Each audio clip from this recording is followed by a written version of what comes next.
Welcome back and thanks for watching the Channel 2 News this Thursday evening. Attorneys for retirees seeking federal receivership for the retirement fund respond positively but cautiously to the fund's change of heart on the subject. This week, the fund asked federal judge Frances Tidenko-Gatewood to appoint a receiver and specifically requested that she appoint current trustee ad litem Joseph Rosano. The move caught many fund observers by surprise. The pension agency has vehemently opposed federal receivership for the past 3 years. Bruce Jorgenson is one of the attorneys representing retiree Betty Johnson and her class in the ongoing federal litigation. On the fund's reversal on receivership, he says this. While we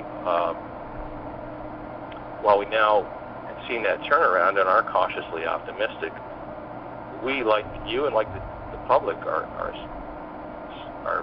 quite surprised that it's taken this long and this much effort and such a large expenditure, attorney's fees on the part of the fund, not only in the federal court litigation, but then in the appellate litigation, in the bankruptcy proceedings, which were ultimately dismissed.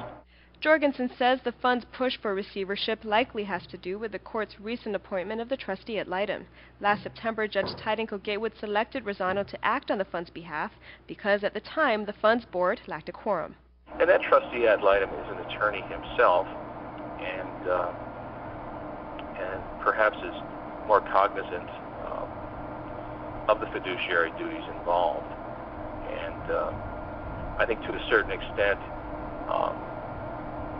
he also is more familiar with the legal issues. Judge Tidenko-Gatewood is set to hear several motions on January 15, including the government's motion to dismiss the lawsuit and the plaintiff's motion for receivership. She's also ordered the trustee ad litem to present a comprehensive report on the state of the fund. Jorgenson's co-counsel, Marjorie Bronster, says that report should help illuminate the fund's path forward. We've heard a lot, but it is time to now roll up our sleeves, take a look at the evidence, the formal reports that the trustee has obtained, and give us an opportunity, after we've reviewed the information, to ask some important questions about where the fund is and where it may go. And in an order issued today, Judge Tidenko-Gatewood instructed all the parties to submit the names of 3 potential receivers in the event that she approves that receivership motion on January 15. Other thorny issues are expected to be presented before the federal court that day, among them the governor's recent appointment of new fund trustees and the impacts of Public Law 1782.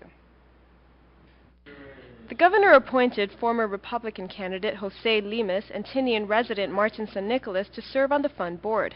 The problem, Bronster says, is that the government and the fund are adversaries in litigation, and she predicts that there will be serious constraints on the new trustees' actual powers if they're confirmed by the Senate.